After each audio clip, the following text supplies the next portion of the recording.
BBB e racismo.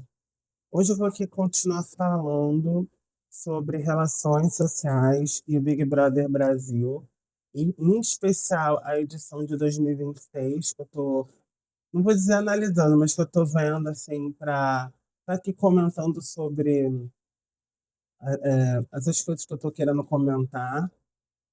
Como vocês podem ver, o vídeo de hoje saiu muito tarde. Eu tô um pouco sem horários, eu tô tentando reorganizar minha vida. Esse dia foi quase um dia de day off, pra ser bem sincero, mas eu falei, não, vou gravar conteúdo. Eu tô postando regularmente, tá muito bonitinho a forma como eu tô postando. Queria agradecer a todo mundo que veio, né, graças ao último vídeo, foi uma repercussão bem bacana. Mas o que eu queria falar hoje, antes de tudo, é pedir aí para que você venha participar do meu canal aqui no YouTube, se inscreva, compartilhe o vídeo. Se gostou do vídeo, deixe seu like, tá bom? Isso aqui que eu acho que vai ser bem bacana. Tanto que fazendo um estilo bem vlog, né? Ainda tá nada tão profissional. Tô aqui com o meu microfone aqui do lado. Mas hoje eu quero falar com vocês sobre Big Brother Brasil e racismo, que é uma questão que para mim sempre existiu, vai persistir. É algo que está muito presente porque o racismo está presente aqui no Brasil, né? De acordo com o Datafolha, salvo engano, a gente tem aqui uma população que fala que o racismo existe. Daí a gente tem outras pesquisas que vão demonstrar, por exemplo, que 8 em cada 10 brasileiros vão falar que o racismo existe e já presenciou alguma cena de reprodução de racismo. Só que os mesmos 8 entre 10 vão falar o seguinte: o racismo existe. Mas veja, eu nunca fiz nada racista. Então a gente tem aqui uma questão que é muito importante. As pessoas brasileiras reconhecem o racismo, ele acontece no Brasil, mas negam a existência quando falam que nunca reproduziram racismo. Quando eu falo reproduzir racismo, é porque hoje o racismo ele é um crime. Tá? A gente tem uma lei específica que cuida disso. Inclusive, a gente teve modificações que foram avanços do ponto de vista jurídico. E ainda assim, a gente tem diversos problemas ligados à discriminação e ao preconceito. Eu vou dar um exemplo para vocês. Quando você fala de uma questão ali do membro sexual de um homem negro, isso é estereótipo, isso é preconceito, e isso está atrelado ao racismo.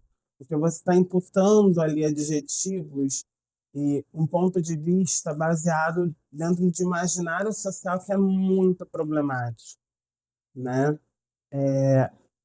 Por anos, por décadas, por séculos, foi, foi imputado às pessoas negras um quadro muito específico de características que continuam sendo reproduzidas. A gente teve, por exemplo, aquele caso da turista argentina, a gente teve também várias ações que ocorreram contra o jogador brasileiro Vinícius Júnior, né? Vocês devem estar acompanhando, né? E no BBB também não seria diferente. A gente percebeu que tiveram muitos, entre aspas, equívocos. Eu falo entre aspas porque eu acredito que as pessoas envolvidas não estavam equivocadas, não. Acho que, na verdade, elas queriam fazer aquilo que elas fizeram ao longo do programa. A gente tem o caso da Sol, por exemplo, ela sofreu diversas ações, né? Pessoas que rebaixaram, por exemplo, a beleza dela e coisas do tipo, justamente traçando ali um perfil muito problemático, né? Apesar dela ter ficado em quarto lugar, uma posição muito alta, a gente tem que lembrar que foram pouquíssimos aqueles participantes e aquelas participantes que chegaram até a final e venceram, né? A gente pode contar até nos dedos, né? Quem quem conseguiu ali ser campeão ou campeã são pessoas negras, né? E quando eu falo pessoas negras, eu estou falando pessoas pretas e pardas.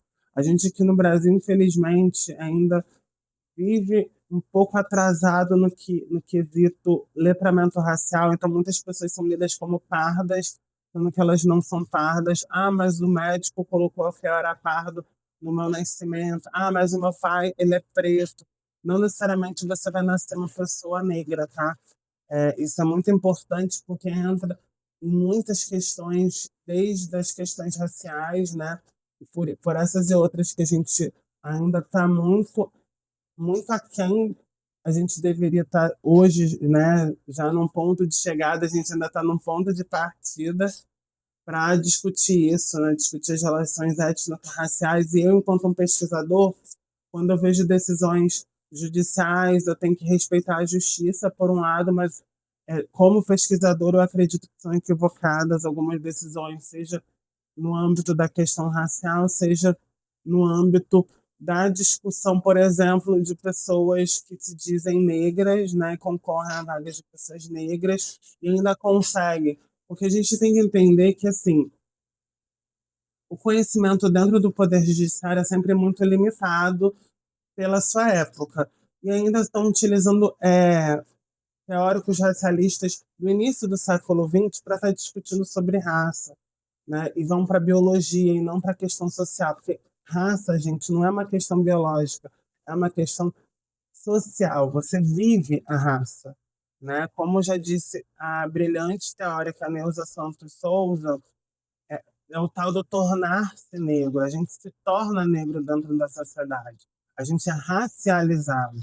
É um processo que, por exemplo, pessoas brancas não passam, né? Eu vou dar um exemplo muito básico para vocês entenderem.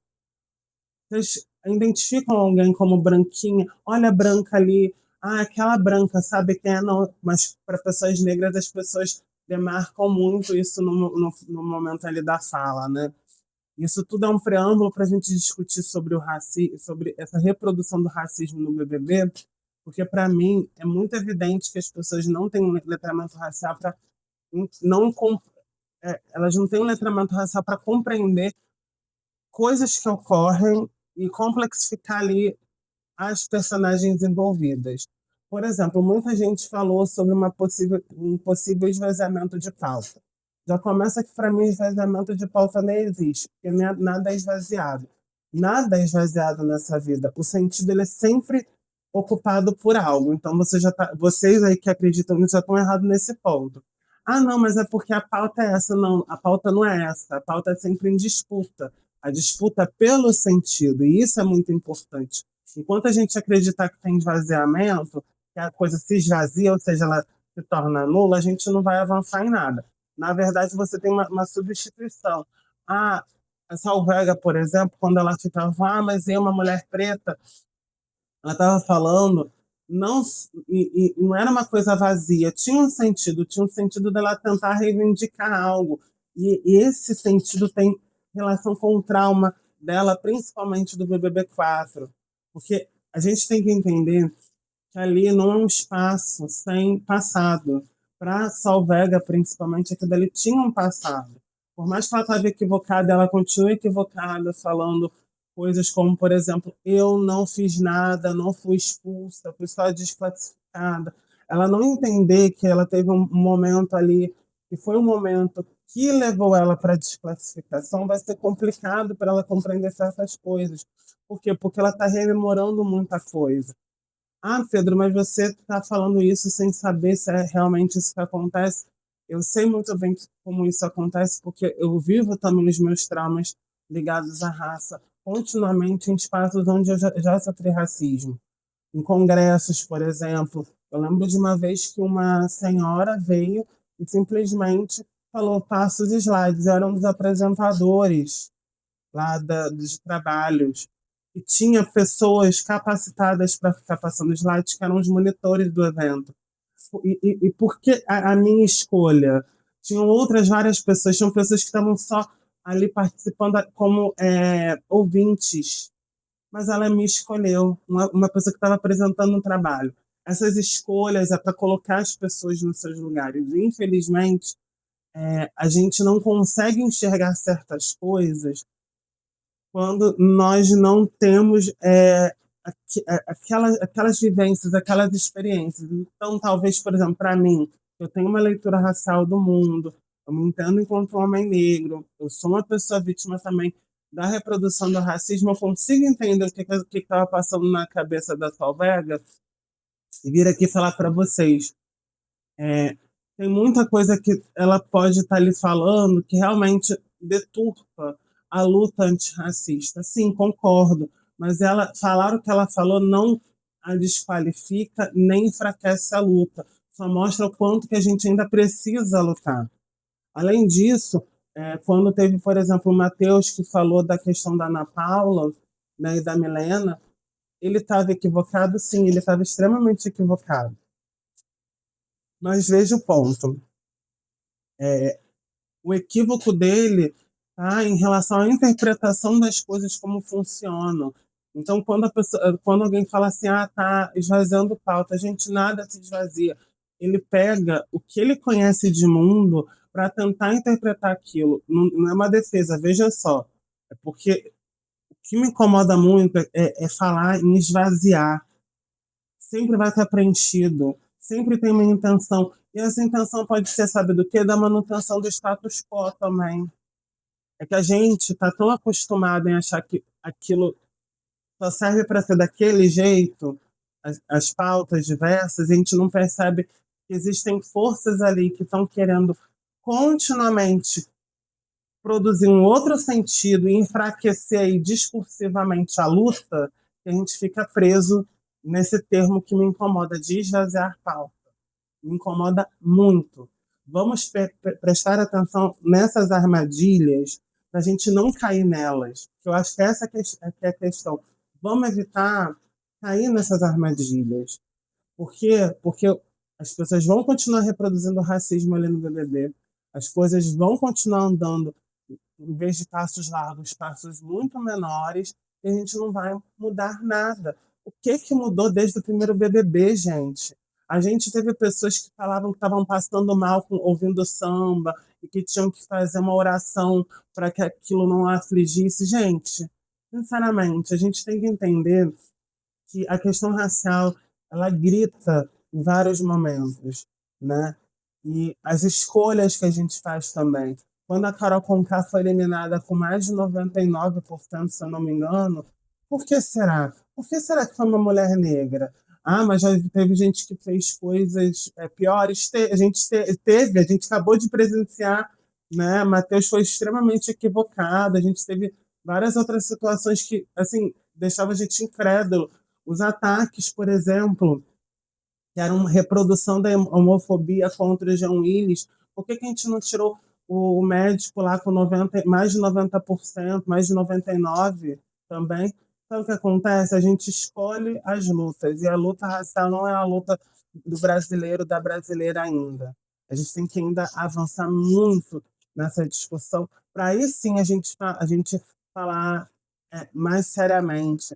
A gente tem que entender a importância da educação afro-brasileira, da educação étnico-racial, do ensino dos povos originários e por aí vai, porque senão a gente não vai avançar nessa discussão que é tão importante para um dia a gente chegar lá na frente e falar, a gente não precisa estar mais discutindo isso, mas hoje a gente precisa sim, tá bom?